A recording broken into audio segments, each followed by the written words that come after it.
उन्वान है जी हमारा the importance of resurrection, क़यामत मसीह की अहमियत।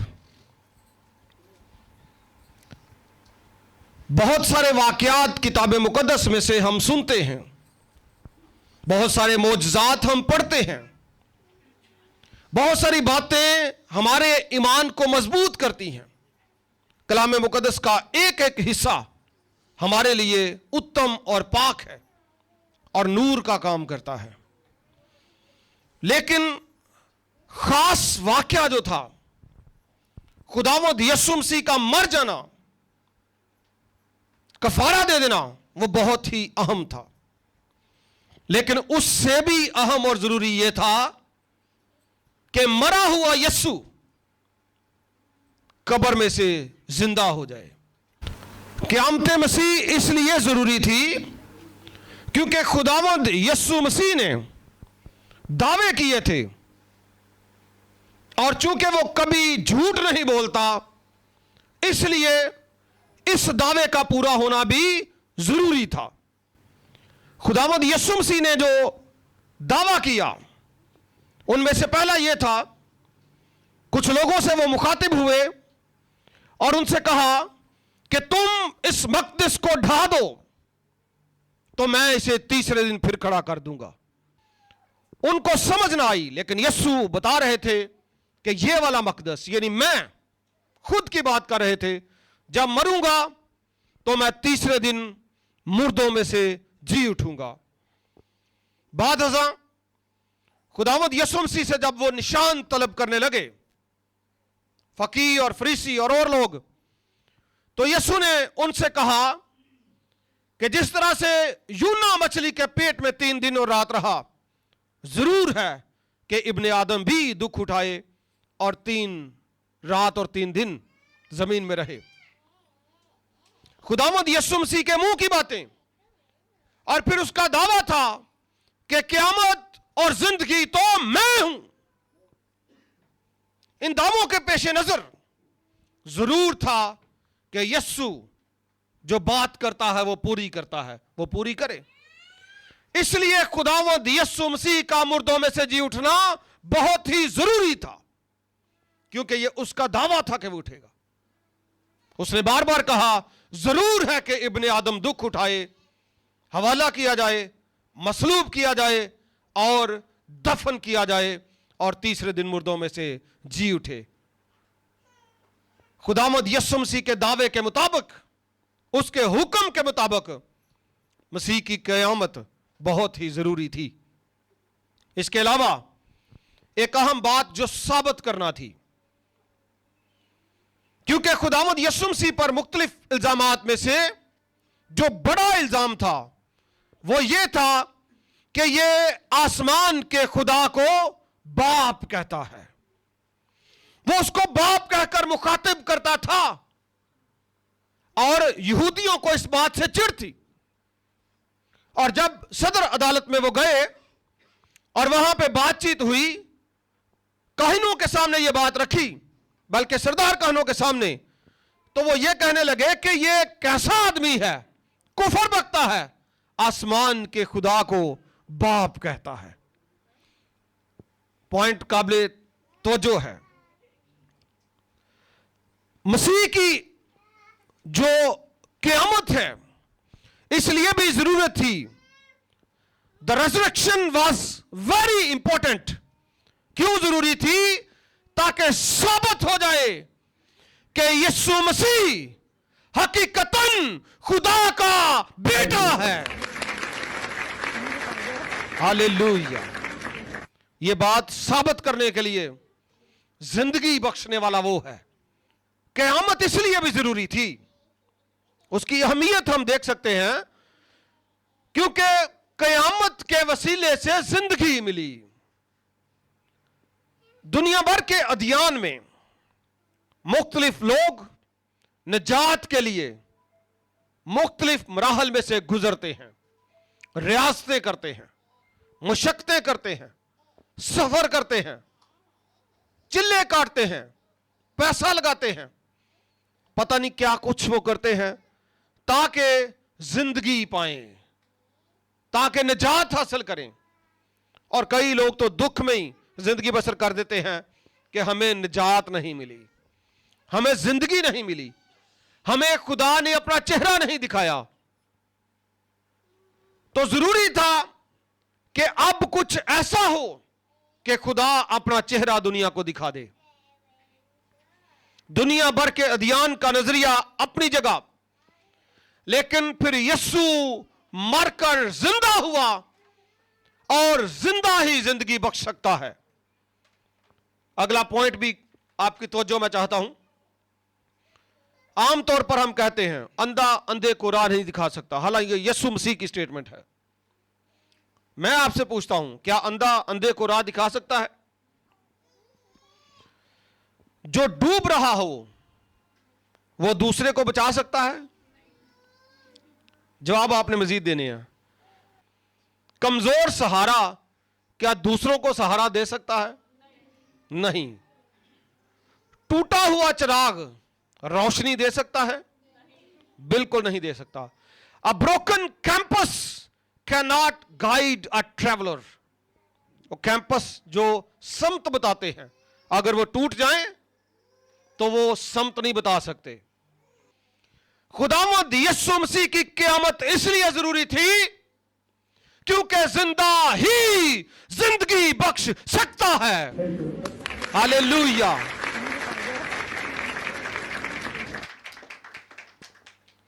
कलाम मुकद्दस की रोशनी में अगर मैं आपसे मजीद बात करूं, मसीह की खाली कब्र इस बात की दलालत है कि यीशु मसीह मौत पर फाते है, और जो मौत पर फाते है वो दूसरों को भी बचा सकता है। यीशु की खाली कब्र इस बात की दलालत है कि वो जिंदगी बख्श सकता है, और यीशु की खाली कब्र हमें उम्मीद दिलाती है कि एक वक्त हम भी मर तो जाएंगे लेकिन हमेशा की जिंदगी हासिल करेंगे।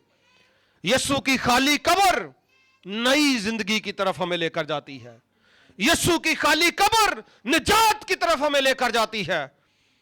और जो मुर्दा है वो खुद सहारा ढूंढ रहा है, जिसके बस की बात नहीं। और मसीह की खाली कब्र हमें याद दिलाती है कि मौत का खौफ अब खत्म हो गया। मसीह की खाली कब्र हमें याद दिलाती है कि शैतान का जोर अब खत्म हो गया, और नेकी जो है वो हमेशा गालिब रहेगी, अबलीस शर्मिंदा होगा। यीशु की खाली कब्र आज भी निशान है, ईमानदारों का फख्र है, ईमानदारों की पहचान है। हमारा फख्र है हमारे यीशु की खाली कब्र। शायर कुछ अल्फाज कहता है, वफा जो तूने की कोई कर नहीं सकता, वफा जो तूने की कोई कर नहीं सकता, गैरों के पाप धोने को कोई मर नहीं सकता, गैरों के पाप धोने को कोई मर नहीं सकता। वो मसीहा था जो मर गया, उतारा गया असफल में, जुर्रत उसी में थी जिंदा होने की, दुनिया में और कोई कर नहीं सकता। हालेलुया।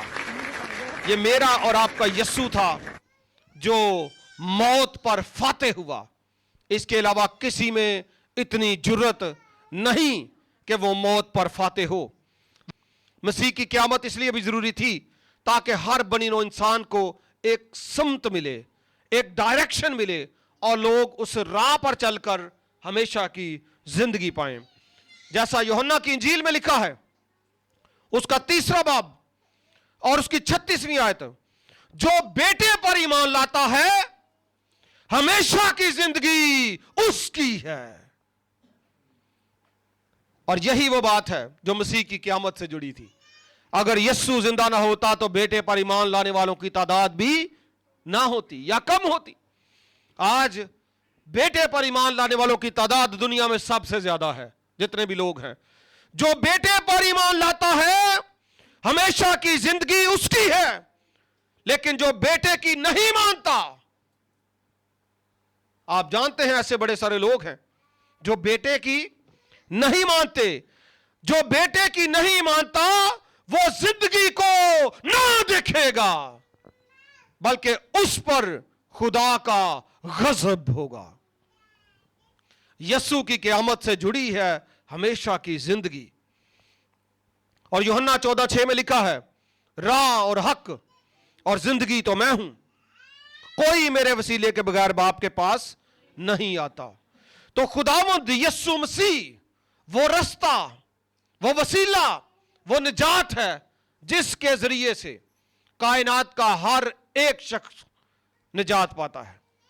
और याद रखें, कलाम की आयत, बगैर यीशु के निजात मुमकिन नहीं है। आज भी दुनिया भर के लोग जहां कहीं भी हैं, जिस कबीले में भी हैं, मैंने बड़े सारे लोगों को देखा, टक्करें मार रहे हैं। सिर्फ मसीहियत में नहीं, गैर मज़हब में भी, मसीहियत में भी ईस्टर के याम में मसीह का मुजस्मा बनाकर पांव चूम रहे हैं, फूल डाल रहे हैं। इसके अलावा बाहर गैर मज़हब में बहुत सारे लोग जो हैं पैसे कर रहे हैं, अपनी दाढ़ी के साथ सफाइयां कर रहे हैं। क्यों कर रहे हैं? खुदा के घर को, जो भी जगह है वहां पे इबादत कर रहे हैं, रियाजत कर रहे हैं, पैसा दे रहे हैं, दाढ़ी से सफाइयां कर रहे हैं, रात दिन उधर रह रहे हैं। क्यों रह रहे हैं? एक आरज़ू है, एक तमन्ना है कि खुदाया मुझे निजात दे, ऐ खुदा तू मुझ पर अपना चेहरा रोशन कर, मुझे दिख कि तू क्या है, कैसा है, कौन है। तड़प रहे हैं लोग। और मुझे खुद कईयों ने बताया, मुझे एक शख्स ने खुद बताया, उसने कहा कि मेरे वालिद साहब एक खास जगह पर जाकर अपनी दाढ़ी से सफाई करते थे। और उसने कहा कि वो अक्सर घर में यह बात करते थे, पैसा लगाकर दूसरे मुल्क में जाते थे और आकर वो बात करते थे कि मैं अपने रब से बात करना चाहता हूं, मैं पैसा लगाता हूं, मेहनत करता हूं, रियाजत करता हूं, लेकिन वो मुझे कहीं दिखाई नहीं देता। किस्मत उस बंदे की अच्छी थी, उसके बेटे की, कि उसने देख लिया उसको, उसने निजात पा ली। लेकिन रियाजत करने वाले लोग आज भी रियाजत कर रहे हैं, पैसा लगा रहे हैं, दौड़ भाग कर रहे हैं। यीशु की खाली कब्र की एक अहमियत यह भी है कि यह बताती है कब्रों के अंदर हड्डियों के पीछे निजात नहीं है। निजात यीशु नाम में है, जो आज भी जिंदा है, कल भी जिंदा और अब तक जिंदा है। जय, निजात उसमें है जो जिंदा है, किसी दूसरे शख्स में निजात नहीं है। बाकी तो हड्डियों के ढांचे हैं, यीशु की कब्र खाली है। और इसलिए भी यीशु की क़यामत जरूरी थी, क्योंकि जितनी भी प्रोफेसीज थी अहद अतीक की, उनकी फुलफिलमेंट होना बड़ा जरूरी थी।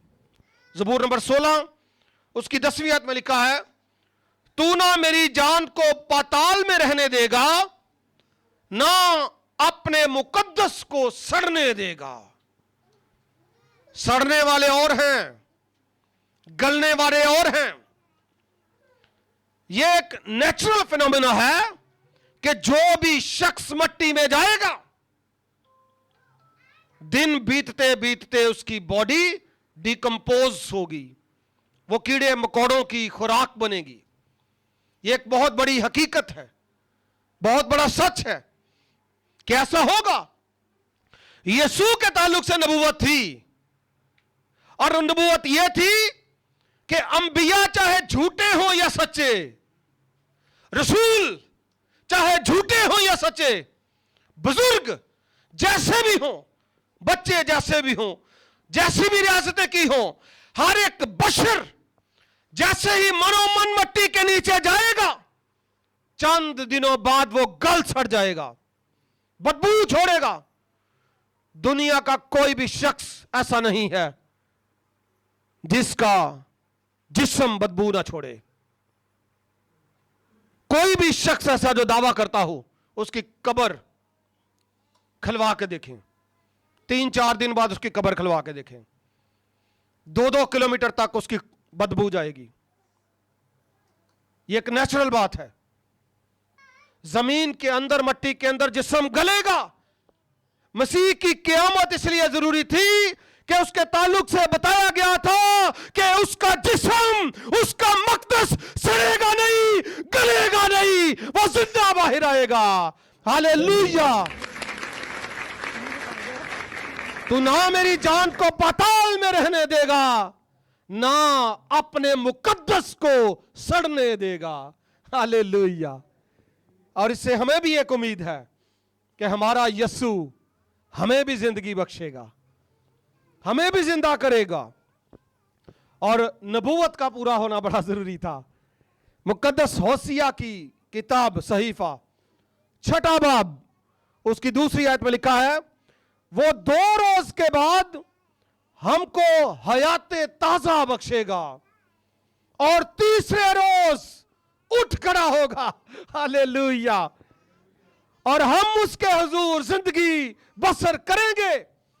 मुकद्दस होसिया नबी की प्रोफेसी झूठी पड़ जाती अगर यीशु ना उठता तीसरे दिन। उसने कहा था तीसरे दिन वो उठ खड़ा होगा।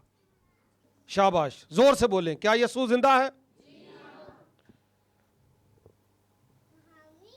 क्या जिंदा के होते हुए मुर्दा की जरूरत है? जोर से बोलें। क्या खाली कब्र वाले को छोड़कर कब्रों वालों के पीछे जाने की जरूरत है? जोर से बोलें। नहीं है। यीशु की कब्र खाली है, बल्कि हम मिलकर कहेंगे यीशु आज और कल, बल्कि अब तक जिंदा है। हालेलुया। एक और सवाल सुने, क्या यीशु हमारे अंदर जिंदा है? जोर से बोलें जिनके अंदर यीशु जिंदा। हालेलुया। और यही है हकीकी ईस्टर है। बजाएं तालियां अपने लिए।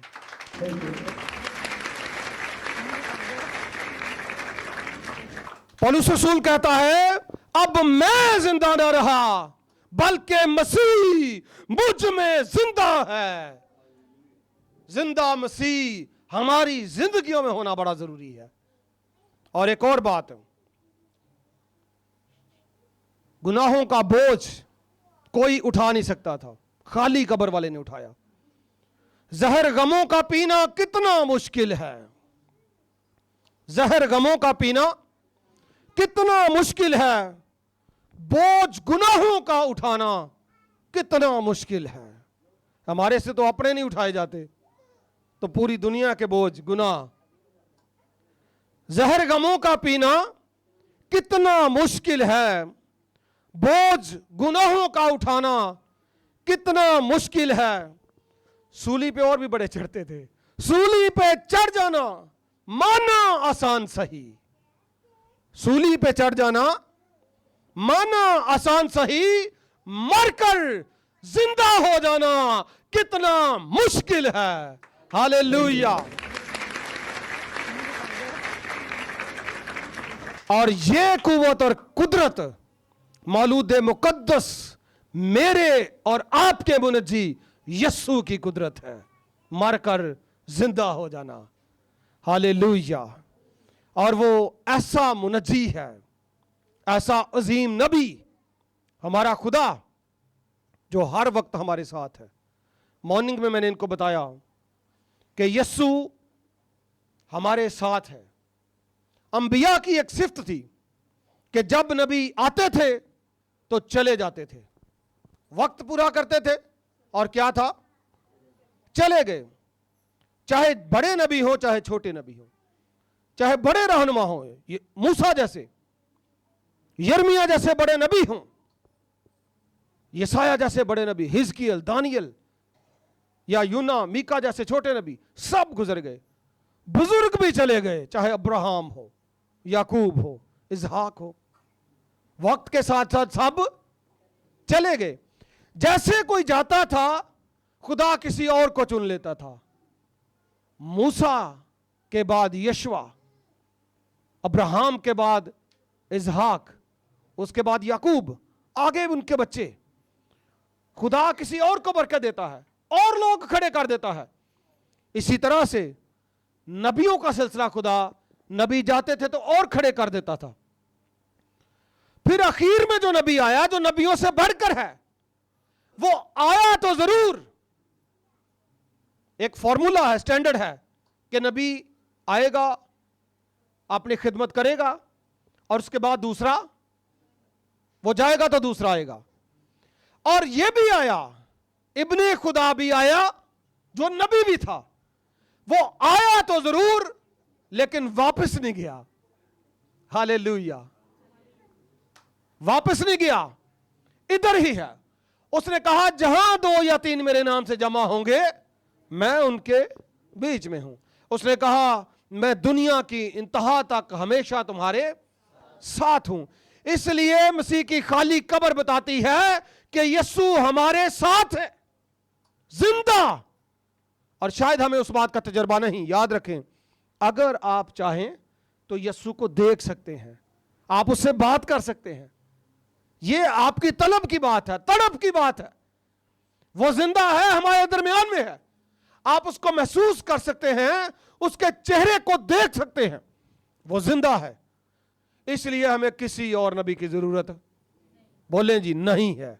क्योंकि यीशु हमारे साथ है, आज भी साथ है, कल भी साथ होगा और अब तक हमारे साथ होगा।